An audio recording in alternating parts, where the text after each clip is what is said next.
Last Friday afternoon, I felt a deep heaviness in my spirit.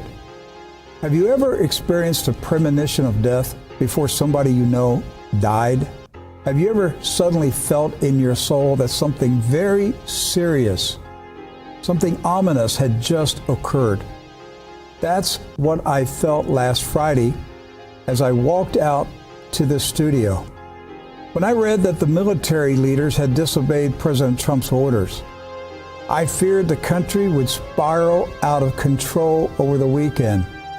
I spent the weekend praying and thinking about what has happened in this country in recent weeks and what I felt in my soul on Friday. Something did die on Friday. It was the 300 plus years of dominance of America's Caucasian European culture. Something did die on Friday. It was the 300 plus years of dominance of America's Caucasian European culture. But now, all white people have got to bow, but that's not enough. Now you got to get on your belly, ladies and gentlemen. Let's go to that audio and video. Thank you, Chief. Thank you, Chief. Thank you, Chief. Thank you, Chief. Thank you, Chief. It's not enough, but it's a start.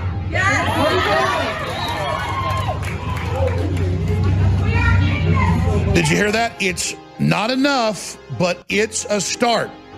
At these Black Lives Matter events, whites are told you don't talk unless told to talk. You were there to serve black people because you are inherently bad. And Van Jones said, white people have a virus and are inherently bad. Deep south, this Confederate statue hauled away in Jacksonville, Florida. No justice!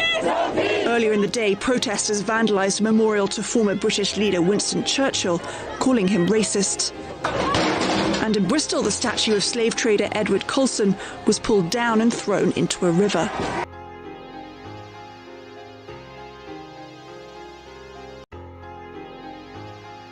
Sadly, this is a picture that we've seen over the last few days as things become more and more heated across the British capital. Thousands of people taking to the streets, starting off in these marches that have taken place over the weekend. That statue was dragged off its podium and eventually dragged into the river and thrown into the river. To the ire of government officials, Priti Patel, the Home Secretary, came out and said that that was wholly unacceptable behaviour. And look at that there. That is the Abraham Lincoln statue in London, defaced, graffiti, Black Lives Matter. These people just utterly ignorant of history.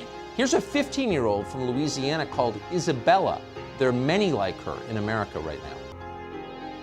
I literally hate my family so much. It's just,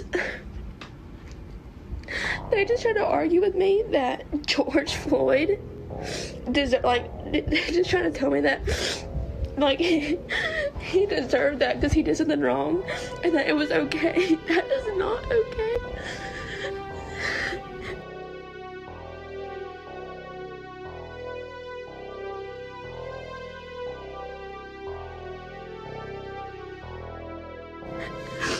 It's just making me so upset.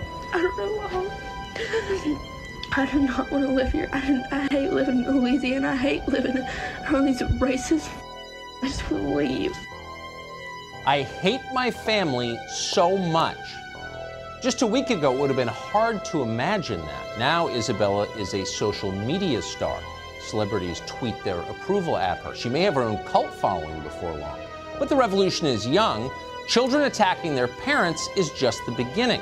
On CNN today, a man called Tim Wise told viewers that going forward, parents must hurt their own children.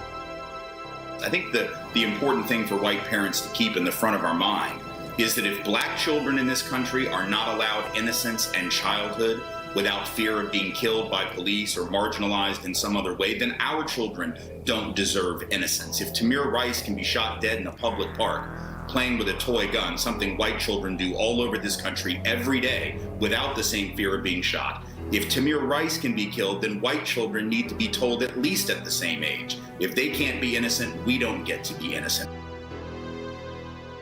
That footage. And again, it's silent for radio listeners. You have a moment of silence in the entrance to the Senate, and 5 Democrat senator operatives got on their knees. And they're also wearing the mask. Again, it's all this cult programming image that you wear a mask over your face because you're bad, you're dirty, you're evil. You have to do what we say or you're not good.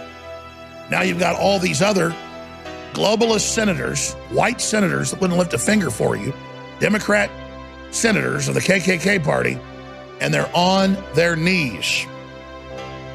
Now, I grew up in a European American culture that was rich with Christianity, American patriotism, devotion to the U.S. Constitution, the Bill of Rights, and the Declaration of Independence, respect for military veterans, and a sense of duty to defend our nation against enemies, foreign and domestic.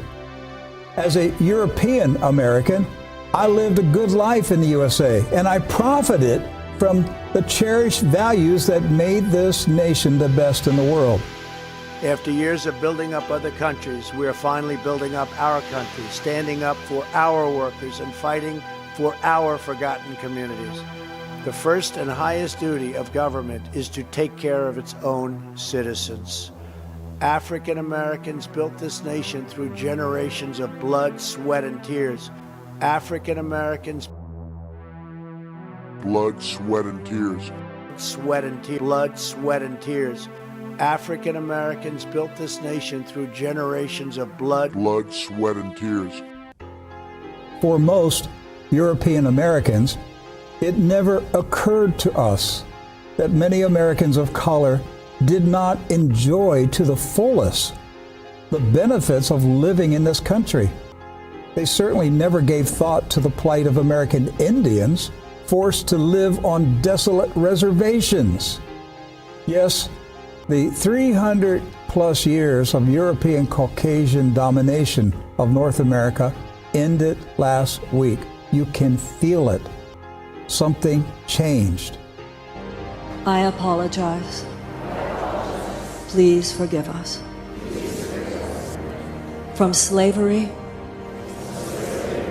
to lynchings to white supremacist laws to the denial of voting rights, to all the ways, both large and small, all of them evil, all of them wrong, for all the oppression and all of the injustices. I apologize. Please forgive us. Is this the man that made the earth to tremble